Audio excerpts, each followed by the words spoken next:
রাজধানী দক্ষিণ জয়নগরে market stall নির্মাণের জন্য ভূমি পূজা করা হয় রবিবার। আগরতলা পুর নিগমের ৩৬ নং ওয়ার্ডের অন্তর্গত দক্ষিণ জয়নগর এলাকায় আগরতলা পুর নিগম থেকে মার্কেট স্টল নির্মাণের উদ্যোগ গ্রহণ করা হয়। সেই লক্ষ্যকে সামনে রেখে মার্কেট স্টল নির্মাণের কাজ রবিবার ভূমি পুজো করা হয়। উপস্থিত ছিলেন আগরতলা পুর নিগমের মেয়র দীপক মজুমদার, ৩৬ নং ওয়ার্ডের কর্পোরেটর নিতু গুহ দে, কর্পোরেটর নিবাস দাস, কর্পোরেটর মনোজকান্তি দেবরায় সহ অন্যান্যরা। পুর নিগমের মেয়র দীপক মজুমদার জানান, আগরতলা পুর নিগমের অধীন প্রতিটি বাজারকে সাজিয়ে তোলা হচ্ছে, প্রতিটি বাজারকে আধুনিক বাজারে পরিণত করা হচ্ছে। তার পাশাপাশি নতুন নতুন মার্কেট স্টল নির্মাণ করে ক্ষুদ্র ব্যবসায়ীদের ব্যবসা করার সুযোগ করে দেওয়া হচ্ছে। দক্ষিণ জয়নগর এলাকায় একটি মার্কেট স্টল নির্মাণ করা হবে। এই মার্কেট স্টলে 16টি দোকান ঘর থাকবে। মার্কেট স্টল নির্মাণে ব্যয় হবে 65 লক্ষ টাকা। মার্কেট স্টলটি নির্মাণ হয়ে গেছে, এলাকার কিছু লোকের কর্মসংস্থান হবে বলে আশা ব্যক্ত করেন তিনি।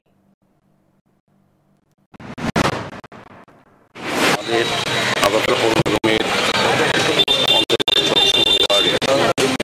আজকে মার্কেট স্টল আমরা তৈরি করতে যাচ্ছি। ভূমি পূজন হয়েছে। আপনারা জানেন আগরতলা শহরের বিভিন্ন বাজারগুলি আমরা আধুনিক করার চেষ্টা করছি বিজ্ঞানসম্মতভাবে, যাতে ক্রেতা এবং বিক্রেতার মধ্যে স্বাচ্ছন্দ্যে তারা ব্যবসা করতে পারে।